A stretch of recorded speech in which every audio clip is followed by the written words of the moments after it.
আর সে বলবে আমি মুসলমান মুসলমান মুসলমান, চিল্লায় কি একবার বলা যাবে আল্লাহু আকবার? আমার প্রিয় ভাইরা, আমার বন্ধুগণ আমার, তাহলে কোরআনুল কারীমটা আমাকে আপনাকে শেখা দরকার আছে না নাই? তাহলে কোরআন শরীফটা শেখা দরকার আছে। কেমন করে শিখবো? এই কোরআন শরীফটা যদি শিখতে যাই, আমাকে আপনাকে অবশ্যই একটা জায়গায় যেতে হবে। সেই জায়গাটা কোনো বিদ্যালয় নয়, ওই জায়গাটা হলো আমার নবীজির প্রাণ প্রিয় মাদ্রাসা। আচ্ছা, মাদ্রাসায় যদি আপনি না যান, আপনি কোরআন শিক্ষা করতে পারবেন তো? কি সম্ভব? সম্ভব না। প্রিয় ভাইয়েরা, আমি আস্তে আস্তে বলি, আপনারা আস্তে আস্তে একটু শোনেন। একবারে আমরা একদম না যাই, আস্তে আস্তে বুঝায় বলি, কি বলেন? ঠিক না?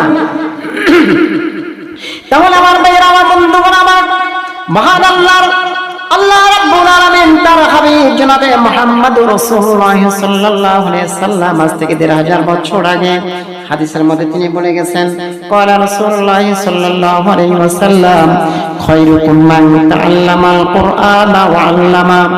তোমাদের মধ্যে সর্বশ্রেষ্ঠ ওই ব্যক্তি যিনি কোরআন মাজিদ শিক্ষা করে এবং অপরকে শিক্ষা দেয়। তাহলে বলেন তো, এই কোরআন শরীফ যিনি শিক্ষা গ্রহণ করেছেন তিনি শ্রেষ্ঠ কিনা? কথা বলেন, শ্রেষ্ঠ কিনা? তাহলে তিনিও মানুষ, আমিও মানুষ, আমিও মানুষ, আপনিও মানুষ, কিন্তু আমরা মানুষ হতে পারলাম না। আমাদের জীবনটা চলে গেল। আমরা আজকে শিশু থেকে আমরা জোয়ান চলে গেলাম, এরপর আমরা বার্ধক্য চলে গেলাম, কিছুদিন পরে আমার আপনার মৃত্যু হয়ে যেতে পারে। কথা বলেন, ঠিক না ব্যাঠি? আজ পর্যন্ত যদি জিজ্ঞেস করি, বাবা আল্লাহর কোরআনুল কারীম কি তিলাওয়াত করতে পারেন? আল্লাহর বান্দারা বলে, হুজুর আমি কত চেষ্টা করলাম, কিন্তু আল্লাহর কালামুল্লাহ শরীফটা আজ পর্যন্ত পড়তে পারলাম না। আছে না নাই? অথচ আমার প্রিয় ভাইয়েরা, আমার বন্ধুগণ আমার, আল্লাহ রাব্বুল আলামিন কোরআনুল কারীমের মধ্যে সুন্দর করে তিনি জানায়া দিলেন, ইয়া আইয়ুহাল্লাযীনা আমানু তাকুল্লাহা হাক্কা তুকাতিহি ওয়া লা তামুতুন্না ইল্লা ওয়া আনতুম মুসলিমুন।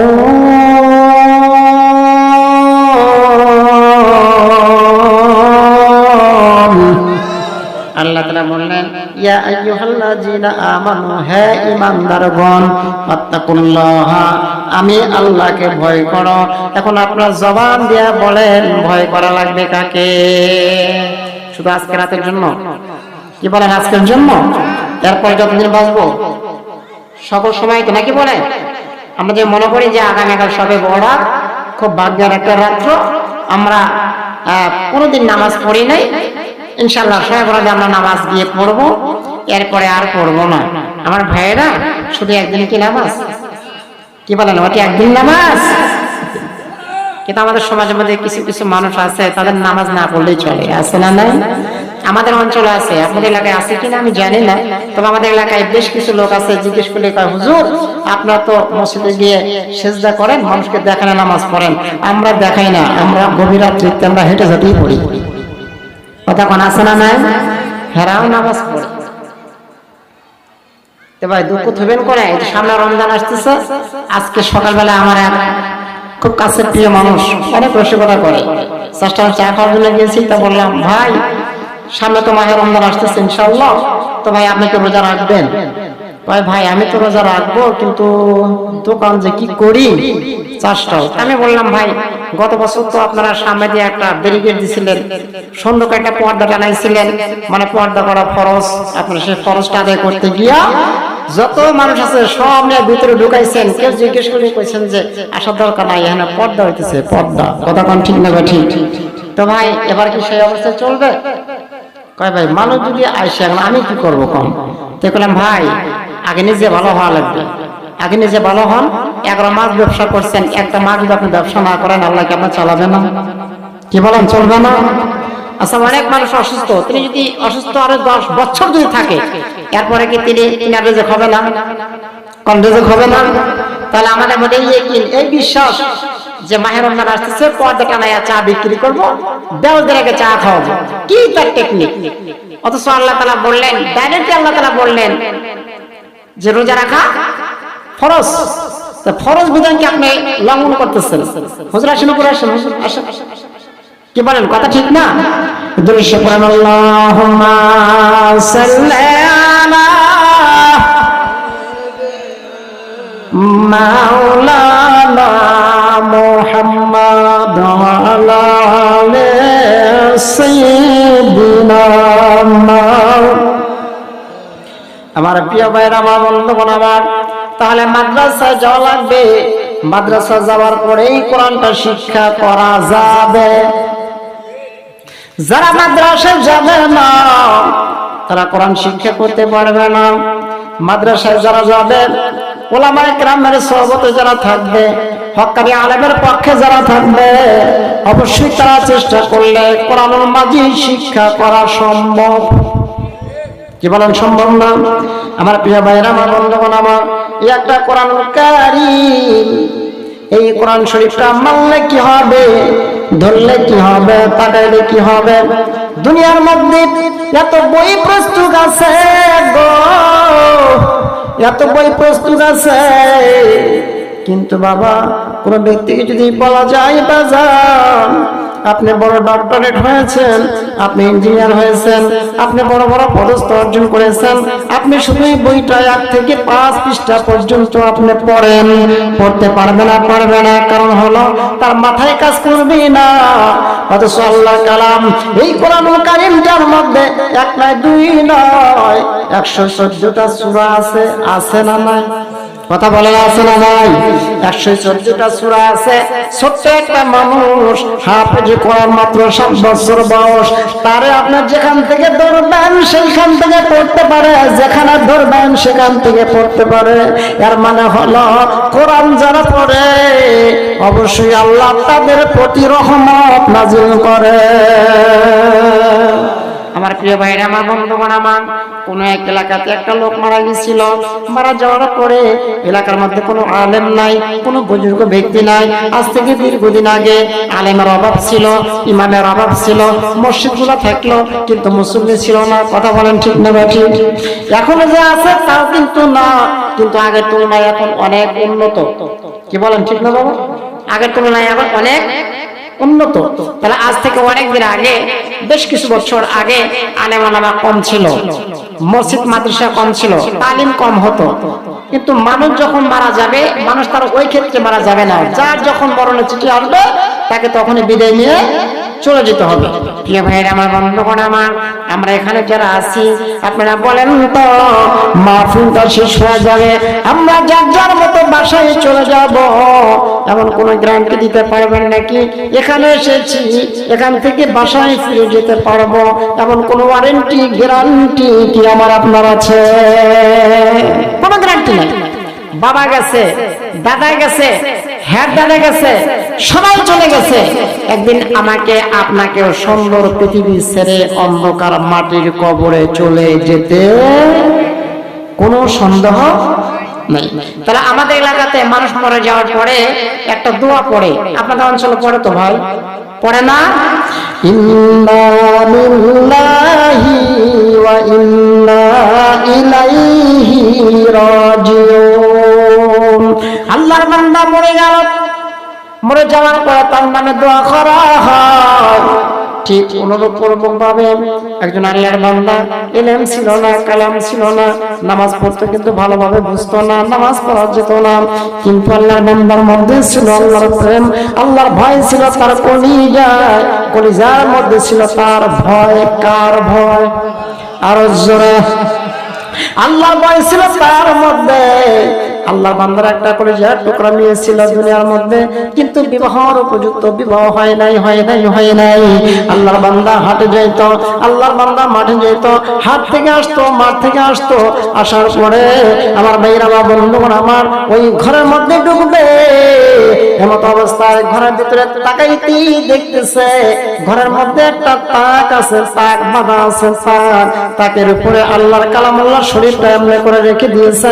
আজ থেকে 15 15-20 বছর আগে মায়েরা বোনের তো ওই পাক বানাইতো, পাকের উপরেই কোরআনুল কারীমটাকে রেখে দিত। কি বলেন, দিত না?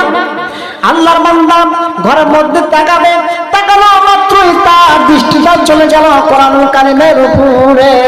আল্লাহর বান্দা কোরআন শরীফটা ধরলো, ধরার পরে চুমা খাইলো, আদর করলো, কোরআন শরীফ ধরে দুই চোখের পানি ছেড়ে দিয়ে কান্না করে, মালিক রে আমার মালিক,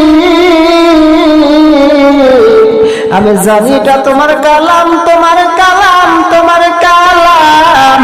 মালিক পড়তে জানি না, তাতে কোনো সমস্যা নাই, কিন্তু আমি জানি তোমার কালাম, তোমাকে সম্মান করা মানে আল্লাহ কোরআন শরীফকে সম্মান করা।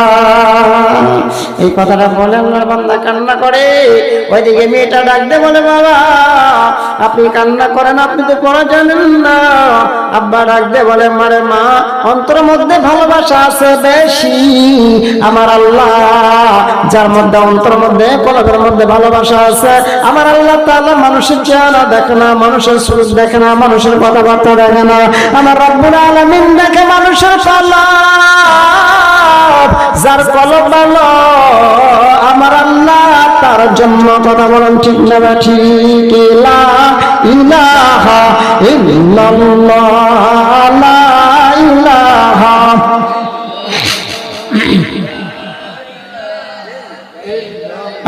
লা ইলাহা ইল্লাল্লাহ, লা ইলাহা লা ইলাহা ইল্লাল্লাহ, লা ইলাহা। যার দিলে আছে আল্লাহর ভয়, যার কলবে আছে আল্লাহর ভয়, আল্লাহ আল্লাহ সব সময়। আহার নিদ্রা ভালো লাগে না, ভালো লাগে ইল্লাল্লাহ, লা ইলাহা ইল্লাল্লাহ, লা ইলাহা।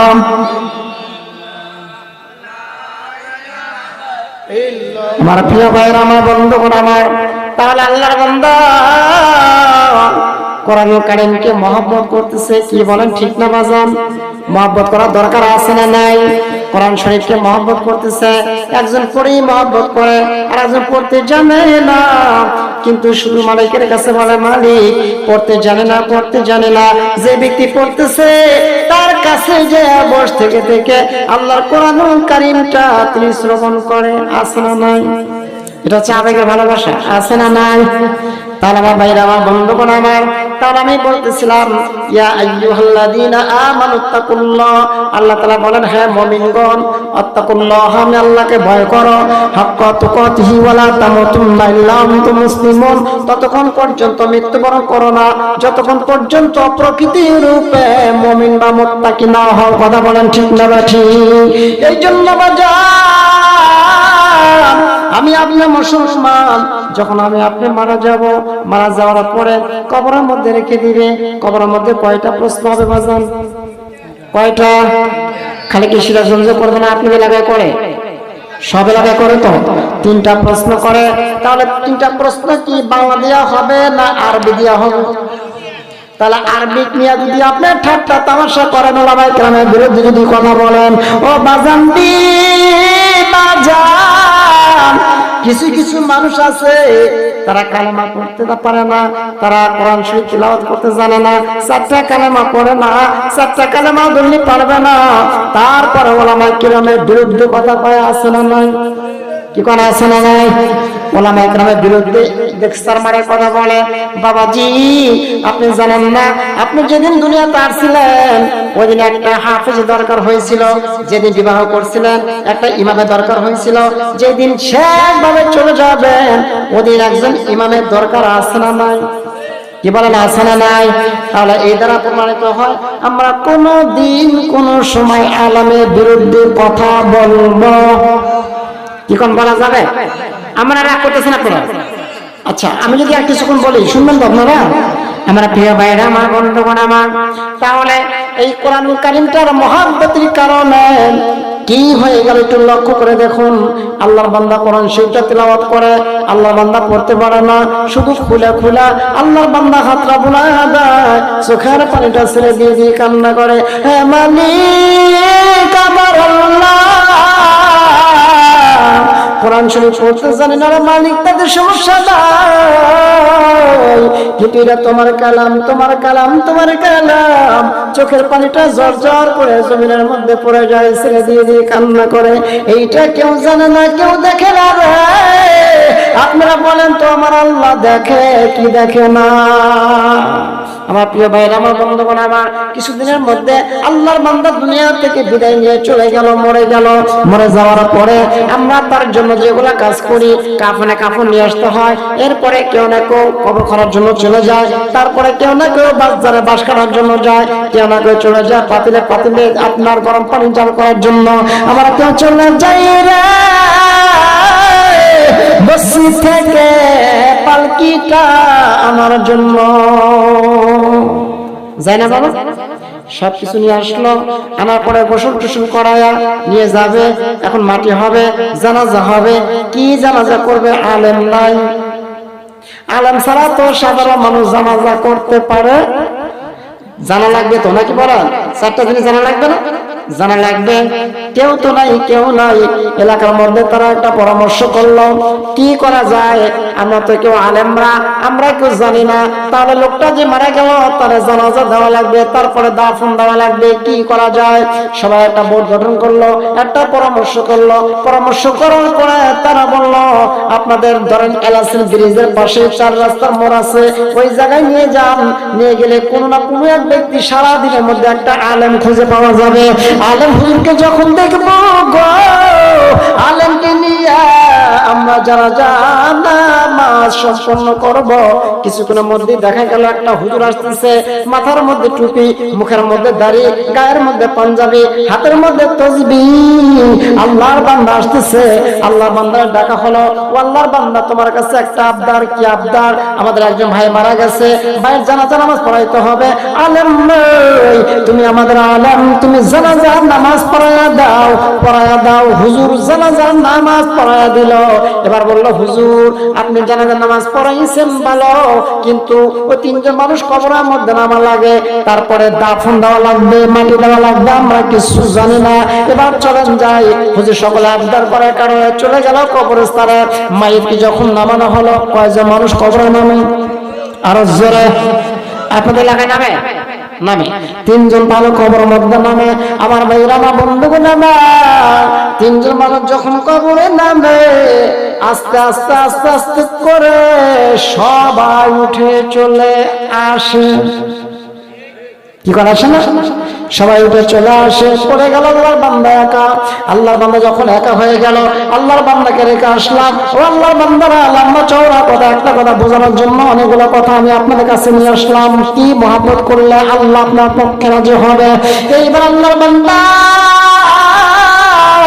আল্লাহর বান্দা যখন মাটি দিয়ে সবাই মিলে চলে আসলো, অটোমেটিক ভাবে আল্লাহর বান্দার পকেটে একটা টাকার বান্ডিল ছিল। আসার পরে দেখতেছে টাকার বান্ডিলটার কাছে নাই। কি করা যায়? এলাকার মানুষকে বললো, কিছুক্ষণ আগে মাটি হয়েছে, পঞ্চক লাশটা পচে নাই, ফাটে নাই, দুর্গন্ধ হয় নাই, সুতরাং আমি একটু টাকা দেখি আমার টাকার বান্ডিলটা কোথায় আছে।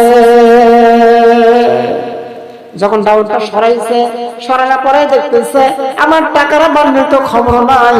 কিন্তু আল্লাহর বান্দা তাকানোর পরে একবার উঠছে, ওটার পরে বলতেছে আল্লাহু আকবার। আর জোরে বলেন আল্লাহু আকবার।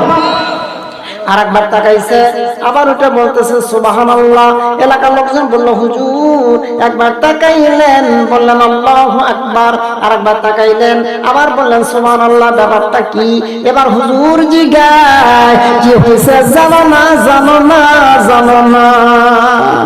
আল্লাহর বান্দারা রে, আল্লাহর বান্দা যে মরে গেছে তার বাড়ি কোথায়? বললো অমুক জায়গায়। আমাকে নিয়ে চলো, তার বাসায় যাব। যাওয়ার পরে বলতেছে তার বাসা থেকে আসে নাকি? আল্লাহর বান্দা জানেন না, তার একটা কলিজার টুকরা মেয়ে দুনিয়ার মধ্যে আছে, তাছাড়া কেউ নাই, কেউ নাই। হুজুর বললেন ঠিক আছে, মেয়েটার কাছে নিয়ে চলো। হুজুর কথা বলার পরে মেয়েটার কাছে নিয়ে গেল।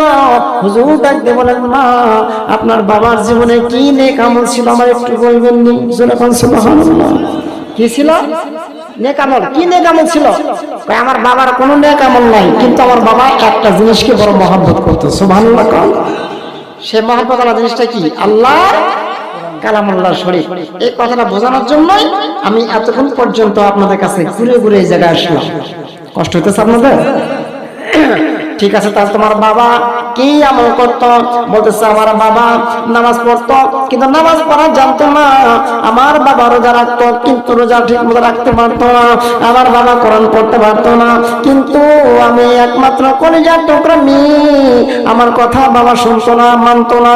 আমি লক্ষ্য করে দেখতাম, বাবা যখন হাট থেকে আসতো, বাবা যখন কোনো জায়গা থেকে আসতো, একটা কদম ভিতরে দিছে, ঘরের বাইরে একটা কদম বাইরে আছে, এমন সময় টাকা দেখতাম আমার বাবা তাকে উপরে তার দৃষ্টিটা চলে যাইতো।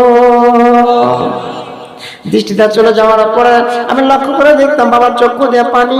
আমার বাবা ওযু করতো, ওযু করার পরে কোরআন কারীমটা ধরতো, চুমা খাইতো, আদর দিত।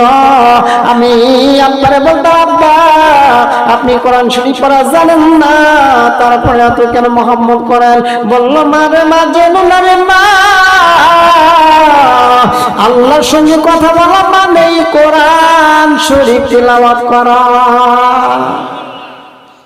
এইটা যখন আমার বাবা বলতো, আমি দেখতাম বাবা আমার রেহালের মধ্যে কোরআন শরীফটা রাখতো, পড়তে পারতো না, শুধু আয়াতের উপর দিয়ে হাতগুলা বুলাইতো বুলাইতো, চোখের পানি দিয়া দাঁড়ি মোবারক গুলো ভিজে যেত।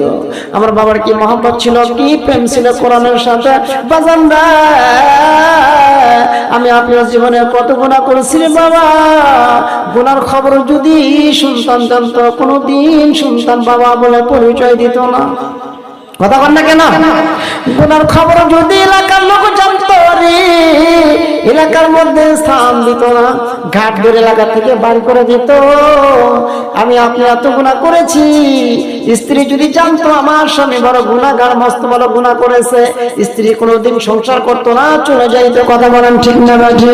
কিন্তু আমার রব্বুল আলামিন দয়ার আল্লাহ, মায়ের আল্লাহ গো, এত দয়াবান, এত মায়ার আল্লাহ। আমার আল্লাহ তাআলা বান্দার গুনাহ হওয়ার পরেও আল্লাহ তাআলা বান্দাকে maaf করে দেয়। কথা বলেন ঠিক না ঠিক? এই জন্যই আর রহমান, কি আর রহমান, তিনি দয়ালু, তিনার ব্যাপক দয়া। আল্লাহর এত দয়া, এত দয়ার কারণ মধ্যে নাই। কথা বলেন ঠিক না ঠিক? আমার ভাইরা, আমার বন্ধুগণ, আমার এবার লোকজন জিগায়, হুজুর তাহলে একবার আল্লাহু আকবার বললেন আর একবার সুবহানাল্লাহ বললেন, তার বিষয়টা কি? সুবহানাল্লাহ কোন? বলে আমি যখন একবার তাকাইলাম, আমি দেখতে পেলাম কিছুক্ষণ আগে তো মাটি দিলাম, কবর দিলাম, জায়গাটা ছিল 3.5 হাত। কয় হাত? নাকি আপনাদের এলাকা বেশি দেয়? ঠিকই দেয় তো নাকি বলেন? 3.5 হাত। আমাদের অঞ্চলে মোটামুটি 3.5 হাতে দেয়, তবে জায়গার সংকটের কারণে একটু কমে আসতেছে। ইদানিং এক কদম হলে হলো কমে আসতেছে। কিন্তু ভাই, যারা ভালো কাজ করে যাবে দুনিয়ার মধ্যে থেকে, তার জন্য ওই 3.5 হাত আর 3.5 হাত থাকে না, বিশাল আকারে প্রসিদ্ধ হয়ে যায়। কথা বলেন ঠিক না ঠিক? কিন্তু উদ্দেশ্য কি? আমাকে আপনাকে আমলের জিন্দেগি করতে হবে, আমল করতে হবে, আমল ছাড়া কোনো উপায়। তো আল্লাহর বান্দা বলতেছি, আমি প্রথম যখন তাকাইলাম, আমি দেখলাম যে আল্লাহর বান্দা কবর ছিল 3.5 হাত। এখন 3.5 হাত নাই, কবরটা অনেক বড় প্রসিদ্ধ হয়ে গেছে, প্রশস্ত হয়ে গেছে। যেরকম সুবহানাল্লাহ।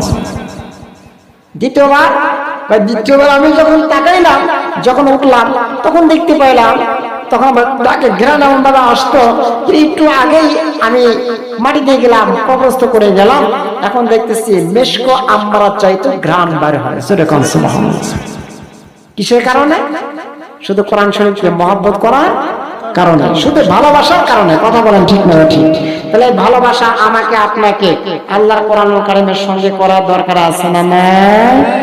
আছে না নাই? বাজান কিছুই জানেন না, যা জানেন একিনের সাথে মহব্বতের সাথে একদম দিল থেকে যা জানেন বাবা, হাজার হাজার বার রাকাত নামাজ পড়ছেন, কবেকার নামাজ কবুল হয়েছে বলতে পারবেন? সম্ভব? সম্ভব নয়। কিন্তু বাজান এর মানে সারান দিতে পারবো না, পড়তেই থাকবো। আল্লাহ দয়াশীল, মায়াশীল, ক্ষমাশীল। আল্লাহ ইচ্ছে করলে বান্দা 2 রাকাত নামাজ কবুল করতে পারে, এমন ক্ষমতা আল্লাহর আছে না নাই? এই আশা প্রত্যাশা নিয়ে তো আমরা নামাজ পড়ি, নাকি বলেন?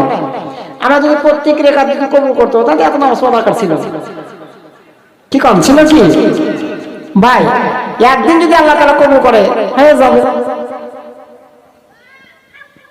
আমাকে আপনাকে যদি কেউ আঘাত করে, আমরা মার কাছে চলে যাই, মা আঘাত করলে বাবার কাছে যাই, বাবা আঘাত করলে ফাঁকে চলে যাই, আর ফাঁকের মানুষ যদি আঘাত করে কার কাছে যাবেন? যাওয়ার জায়গা নাই। কিন্তু এত পাপ করার পরেও কিন্তু আল্লাহ তাআলা আমাকে আপনাকে বেজ্জতি করে মারে নাই। কথা বলেন ঠিক না ঠিক? এই জন্যই আল্লাহ, এই জন্যই রহমান, এই জন্যই দয়ালু। সুবহানাল্লাহ। দৃশ্যপরণ আল্লাহুম্মা সাল্লি আলা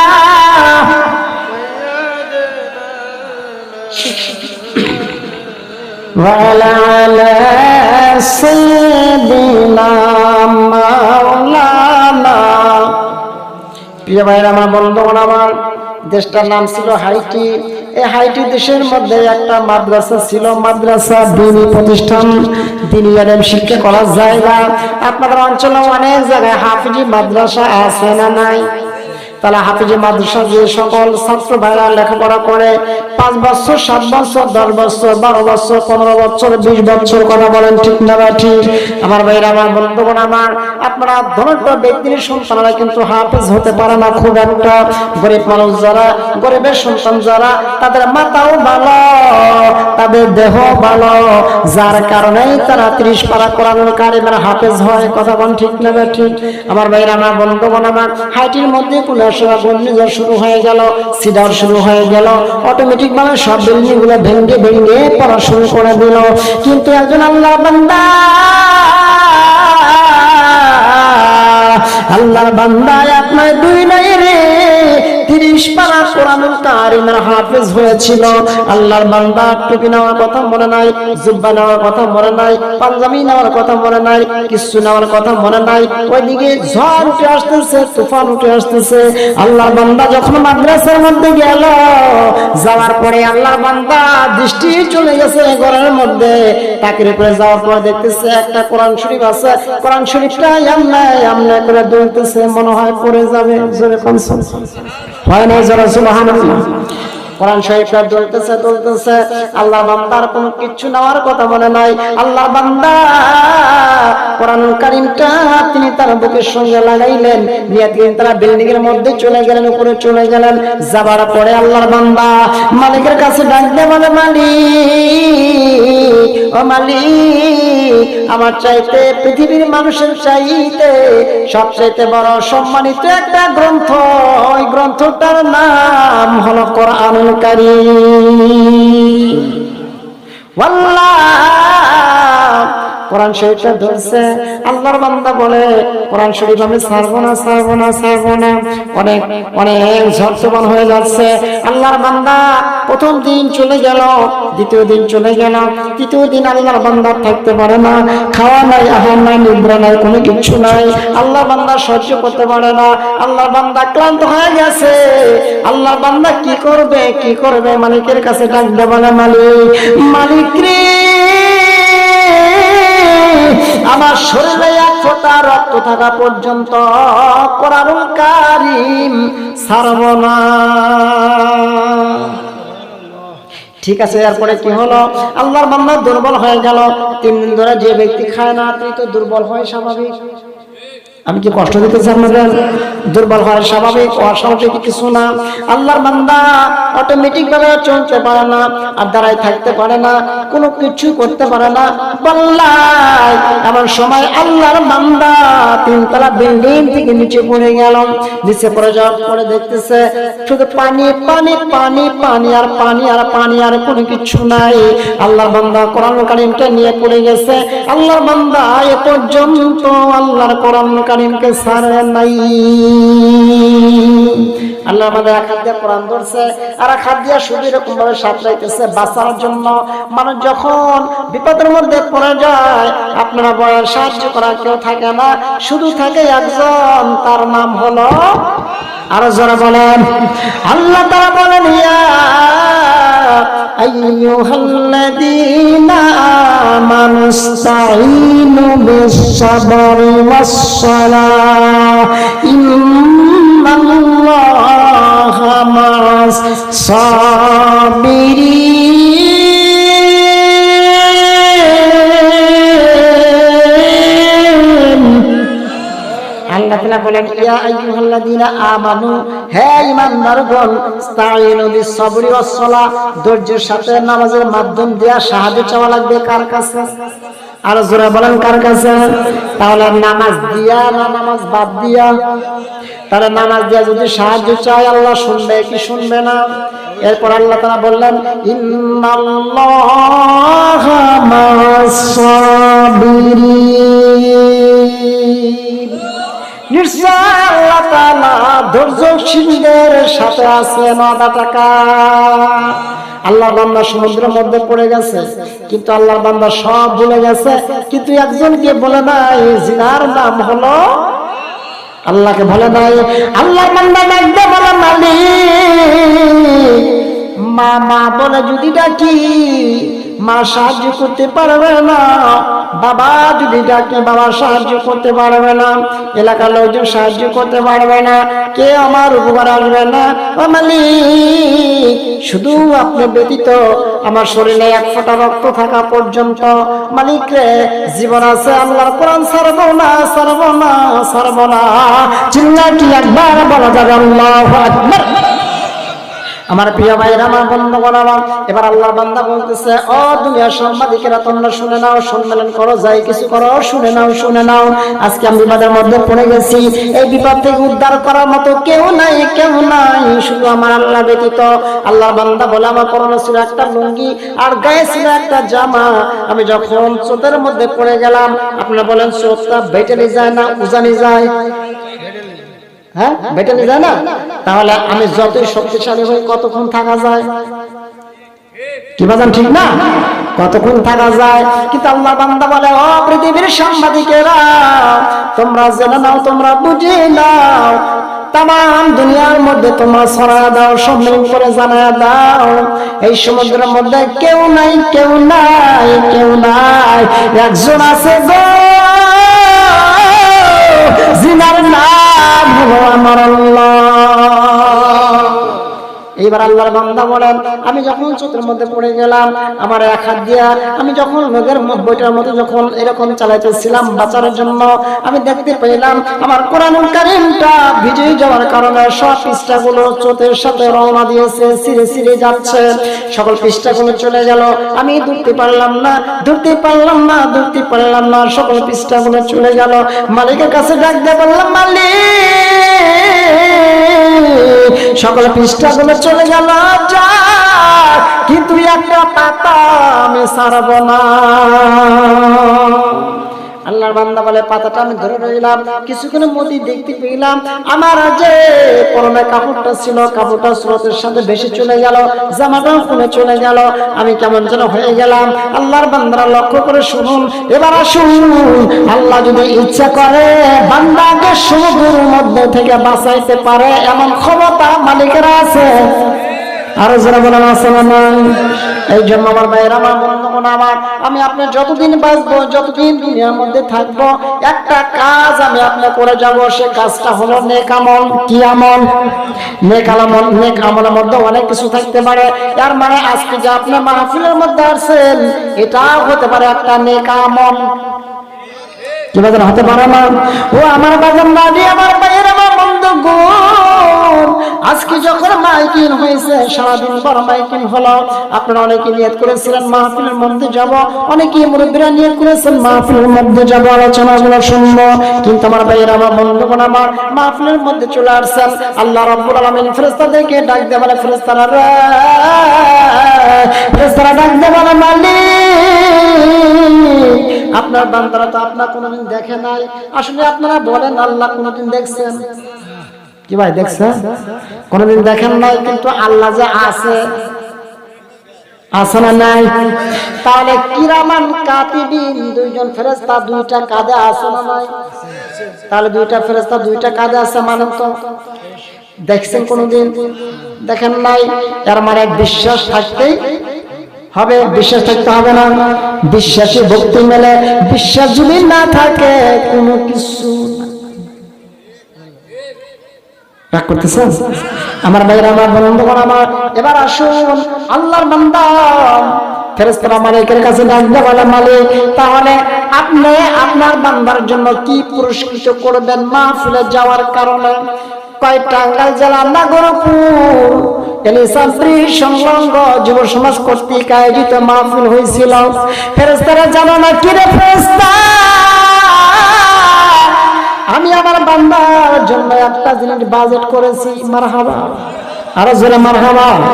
আল্লাহ তাআলা কি বাজেট করছেন আপনি আমি জানতে চাই। আল্লাহ তাআলা ডাক দিয়ে বলে, ফেরেশতারা আমার বান্দা কোনদিন আমি আল্লাহরে দেখে নাই, আমার বান্দা আমারে দেখে নাই, কিন্তু আমার বান্দা নিয়ত করেছে কোরআনের মাহফিলে যাবে। ফেরেশতারা ডাক দিয়ে আল্লাহ কি দিবেন জানবার চাই। আল্লাহ তাআলা ডাক দিয়ে বলে, ফেরেশতারা শোন, আমার বান্দা জীবনে কত সগীরা গুনাহ করেছে, বান্দা গুনাহ কইরা ফলাইছে। আমার বান্দা বাড়ি থেকে পা পা পা পা করে হেঁটে হেঁটে মাহফিলে যাবে, যত কদম যাবে গো প্রত্যেক কদমে কদমে কদমে কদমে 10 করে নেকি আমি আল্লাহ তাআলা দান করে দিব। আল্লাহ তাই এরপরে কি? ফেরেশতারা জানেন এরপরে কয় না, তাই এরপরে আমার বান্দা যে জীবনে গুনাহ করেছে, সগীরা গুনাহ করছে মানে ছোট ছোট গুনাহ, এই গুনাহগুলো 10 করে গুনাহগুলো আমি কেটে দেব। জোরে কোন সুবহানাল্লাহ। আর ফেরেশতারা রে জানো কি তারপরে কি দেব কি দেব কি দেব রে ফেরেশতা? ফেরেশতারা ডাক দিয়ে বলে, মালিক তা তো জানি না।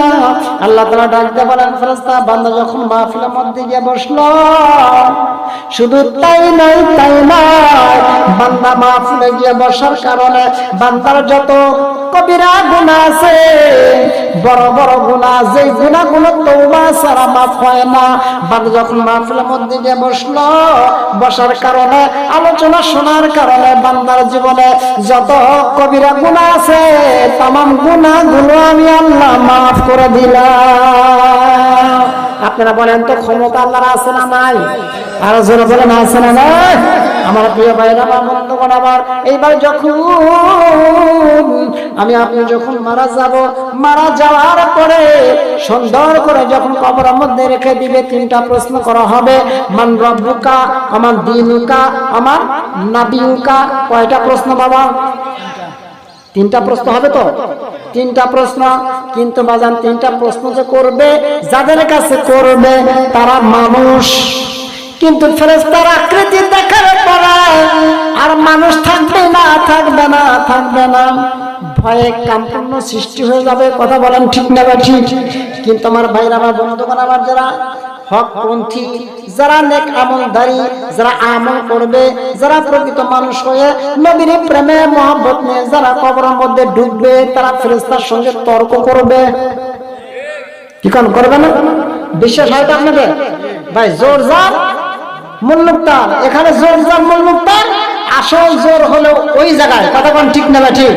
ভাই এখানে আপনাকে 1 পেটন দিলে 3 পেটন দেওয়ার লোক আছে, কিন্তু ওখানে যখন পিটবে আপনাকে দেখারও লোক না। কথা বলেন ঠিক না ঠিক?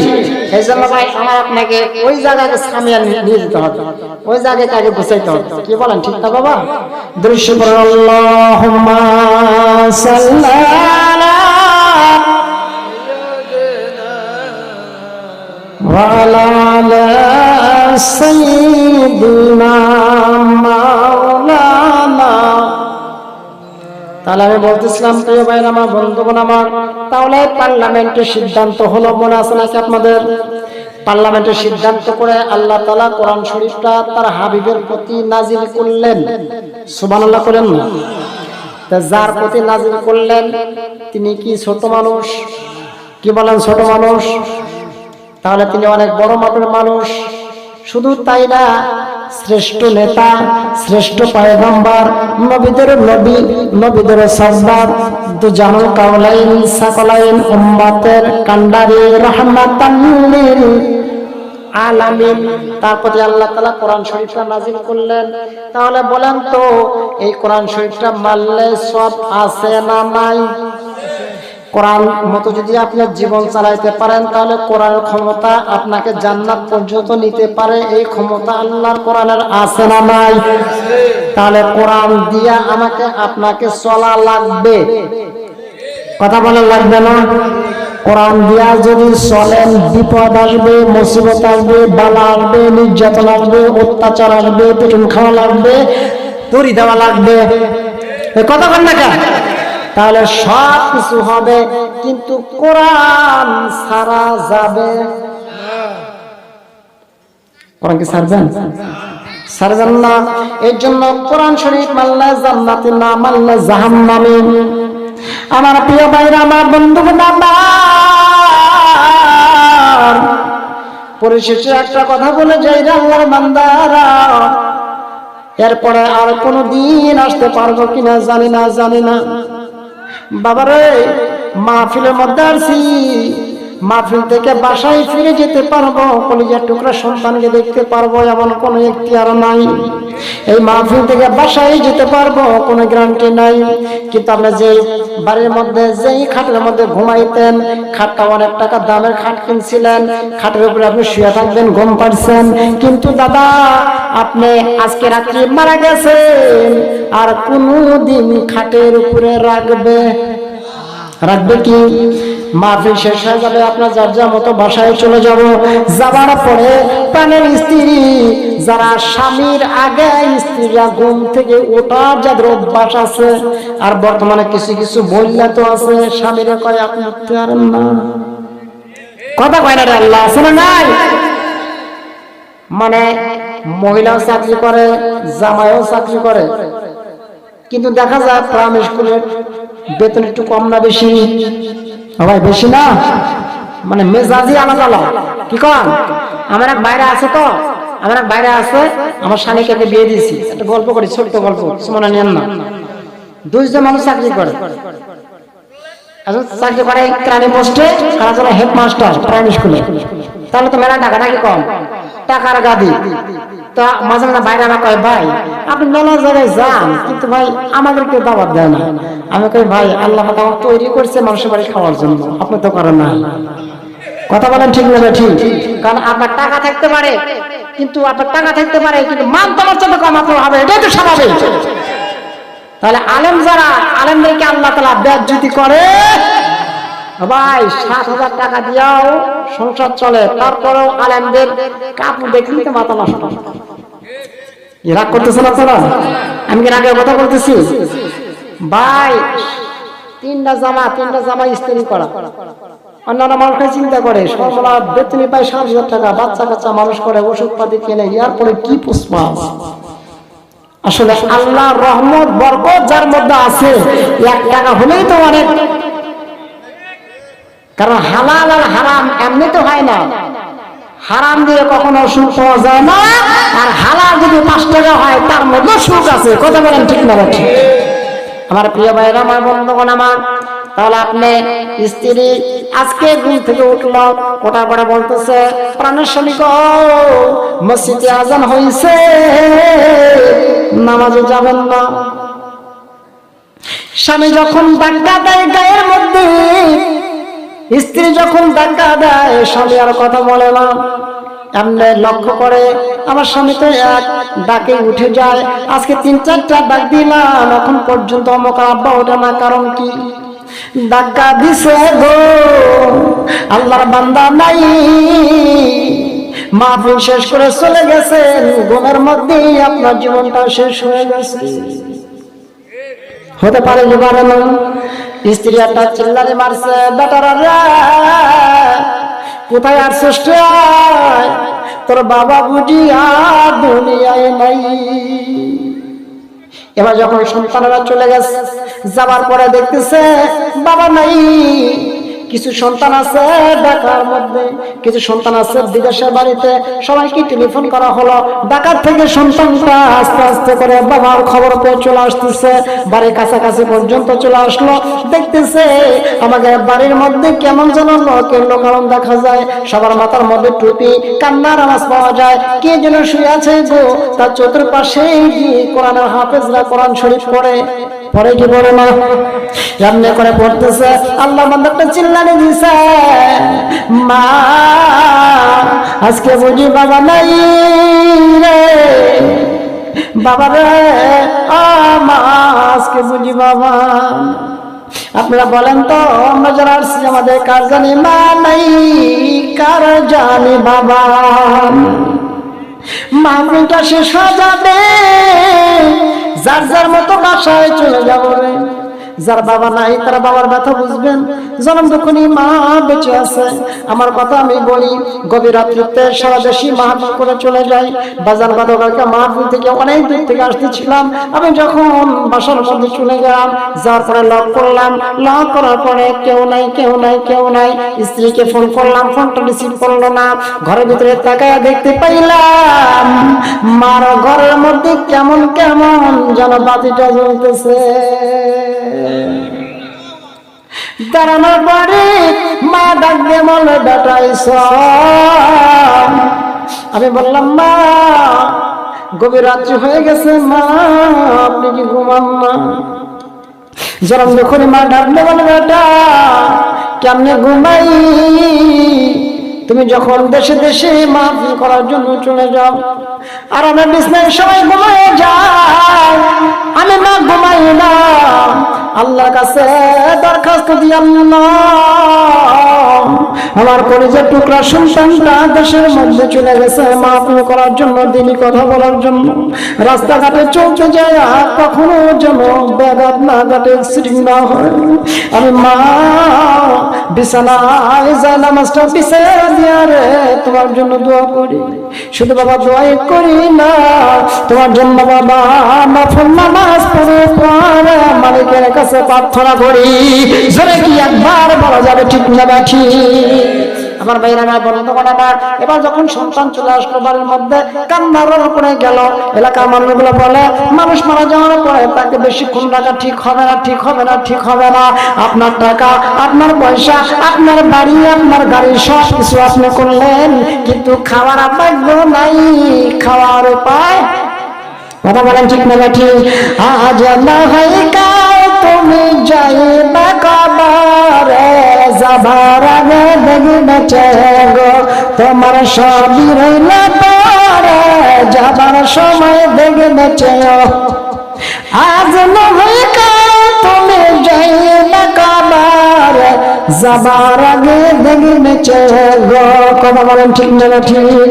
আমার ভাইরা আমার বন্ধুগণ আমার, এবার যখন আল্লাহর বান্দা চলে আসলো, আসার পরে কেউ বা চলে গেল কাফন আনার জন্য, কেউ বা চলে গেল মসজিদের খাটিয়ালটা আনার জন্য, কেউ বা চলে গেল আপনার কবর খোঁড়ার জন্য, কেউ বা চলে গেল ও আমার ভাইরা আমার বন্ধুগণ আমার, কেউ বা চলে গেল পাতিলে জাল করার জন্য।